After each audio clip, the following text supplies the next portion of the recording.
हिंदी कक्षा में आपका हार्दिक स्वागत और अभिनंदन है। आज की वीडियो कक्षा 10वीं के लिए है।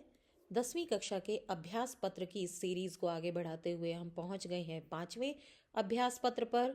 5वें अभ्यास पत्र में हम नागार्जुन की दो छोटी छोटी सी कविताओं के बारे में जानेंगे।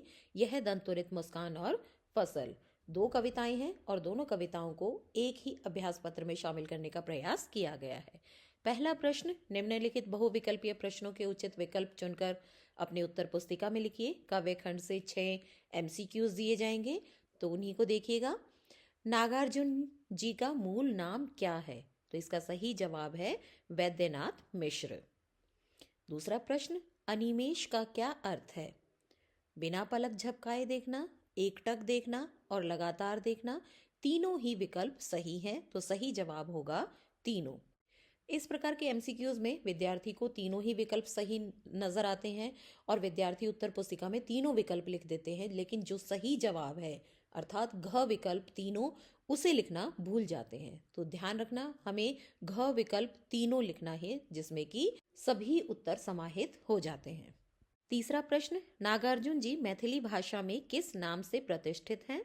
तो सही जवाब है यात्री, क्योंकि यहाँ पर उनके कवि परिचय में भी लिखा गया है।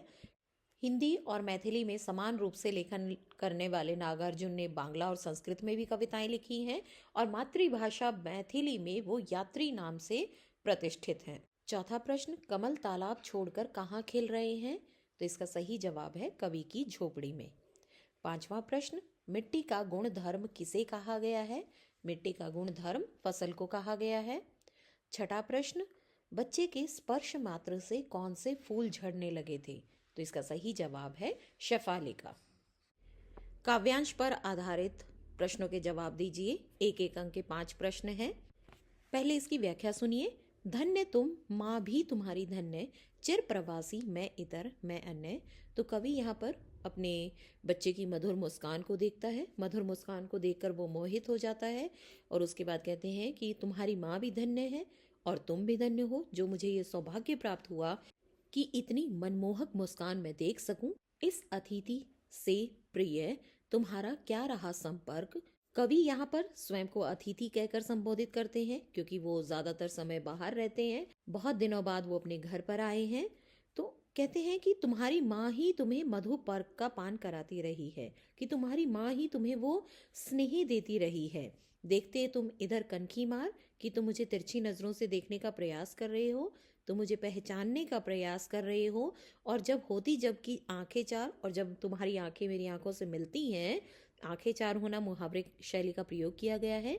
जब हमारी आंखें चार होती हैं, तब तुम्हारी यह दंत सहित मुस्कान मुझे बहुत ही शोभायमान लगती है। इस पर आधारित प्रश्नोत्तर देखिए। कवि तथा कविता का नाम बताइए। कवि इसके नागार्जुन है और कविता है यह दंतुरित मुस्कान। प्रस्तुत कविता का प्रसंग लिखिए। तो आप प्रसंग में क्या लिख सकते हैं? प्रस्तुत पंक्तियां हमारी हिंदी की पाठ्य पुस्तक क्षितिज भाग 2 के संकलित यह दंतुरित मुस्कान से ली गई है और इसके कवि नागार्जुन हैं। कवि नागार्जुन अपने छोटे से बच्चे की मनमोहक मुस्कान को देखते हैं और उस पर मोहित हो जाते हैं। उसकी बच्चे की मनमोहक सुंदर मनमोहक मुस्कान का वर्णन किया गया है। अपने पुत्र की मधुर मुस्कान को देखकर कवि प्रसन्नता का अनुभव करते हैं, क्योंकि कवि बहुत लंबे समय के बाद अपने बच्चे को देख रहा है। मधुपर्क से क्या अभिप्राय है और मधुपर्क का सांकेतिक अर्थ क्या है? मधुपर्क क्या होता है कि एक ऐसा पेय पदार्थ जिसमें दूध, दही, घी, शहद और जल का मिश्रण होता है। और यहाँ पर सांकेतिक अर्थ किसका लिया गया है मधुपर्क का? कि माँ जो अपने बच्चे से प्रेम करती है, वात्सल्य रस यहाँ पर जो लिया गया है, माता का बच्चे के प्रति जो स्नेह दर्शाया गया है, वो सांकेतिक अर्थ में है। चौथा प्रश्न, कवि ने किसे और क्यों धन्य कहा है? कवि ने अपनी पत्नी और पुत्र को धन्य कहा है, क्योंकि बच्चे की मधुर मुस्कान है और उस मधुर मुस्कान का माध्यम उसकी पत्नी है, तो इसीलिए वो दोनों को धन्य कहते हैं। अंतिम प्रश्न, कवि ने अपने आप को चिर प्रवासी क्यों कहा है? चिर प्रवासी मतलब लंबे समय तक दूसरे स्थान पर निवास करना। कवि अधिकतर समय तक अपने घर से बाहर रहते हैं, लंबी लंबी वो यात्राएं करते थे, और जब महीनों बाद वो घर लौटे तो अपने बच्चे की मधुर मुस्कान को देखकर उस पर मोहित हो गए।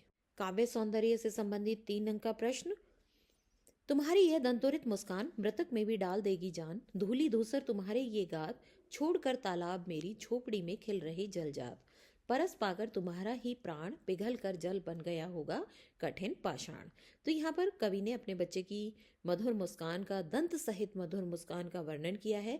ऐसी मुस्कान है जो किसी मृतक व्यक्ति में भी जान डाल देती है, और धूल से सना हुआ उस बच्चे का शरीर ऐसा लग रहा है मानो कमल का फूल तालाब छोड़कर कवि की झोपड़ी में ही खिल गया हो।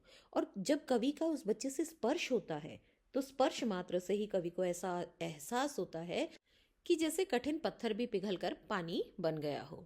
तो भी इस पर काव्य सौंदर्य में देखिए, खड़ी बोली का सुंदर प्रयोग किया गया है। तत्सम तद्भव शब्दों का मिलाजुला रूप है। भाषा गद्यात्मक होते हुए भी प्रवाहमयी है। भाषा प्रसाद गुण से संपन्न है। गुण इसमें क्या होगा? प्रसाद गुण है। छंद मुक्त रचना है और शब्द योजना अत्यंत सार्थक है। तो इसमें अलंकार अलंकार बहुत सारे अलंकारों का प्रयोग किया गया है। अनुप्रास अलंकार है। धूली धूसर में ध वर्ण की आवृत्ति के कारण अनुप्रास अलंकार है। परस पाकर में प वर्ण की आवृत्ति के कारण अनुप्रास अलंकार है।